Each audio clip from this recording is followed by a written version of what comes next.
সংসদে বিরোধী দলীয় নেতা এবং জামায়াতে ইসলামের আমির ডাক্তার শফিকুর রহমান অভিযোগ করেছেন, দলীয়করণ এবং দুর্নীতি আবারও ছড়িয়ে পড়ছে।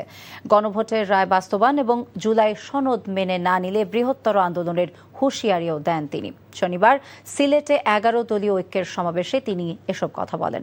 রিপোর্টে আরও জানাচ্ছেন আনিস রহমানের ক্যামেরায় আরও জানাচ্ছেন সজল ছত্রী। বিভাগীয় সমাবেশ উপলক্ষে তীব্র গরম উপেক্ষা করে খণ্ড খণ্ড মিছিল নিয়ে 11 দলের নেতাকর্মীরা জড়ো হন সিলেট সরকারি আলিয়া মাদ্রাসা মাঠে। দুপুর 2টায় শুরু হওয়া সমাবেশে সভাপতিত্ব করেন এলডিপি সভাপতি অলি আহমদ বীর বিক্রম, এনসিপির আহ্বায়ক ও বিরোধী দলীয় চিফ হুইপ নাহিদ ইসলাম, খেলাফত মজলিসের আমির মাওলানা মামুনুল হক, জাকপা মুখপাত্র রাশেদ প্রধান সহ 11 দলের শীর্ষ নেতারা বলেন, গণভোটের রায় বাস্তবায়ন না হলে সরকার ক্ষমতায় থাকতে পারবে না।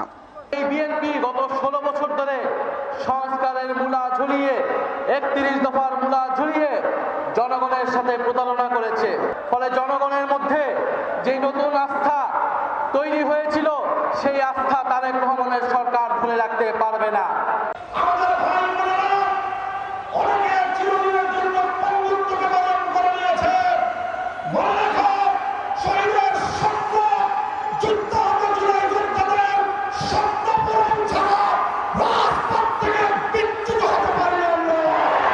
সমাবেশের প্রধান অতিথি বিরোধী দলীয় নেতা ডাক্তার শফিকুর রহমান বলেন, রাষ্ট্রের বিভিন্ন ক্ষেত্রে দলীয়করণ ও দুর্নীতির বিস্তার ঘটছে। সমাজের সব ক্ষেত্রে তারা বেপরোয়া নির্লজ্জ দলীয়করণ করে দুর্নীতিকে তারা জাতীয়করণ করতে যাচ্ছেন। আমরা মানব না। হাসিনা তাড়িয়েছে, যদি ফ্যাসিবাদ আপনারা কায়েম করেন, আপনাদেরকেও জনগণ তাড়াবে।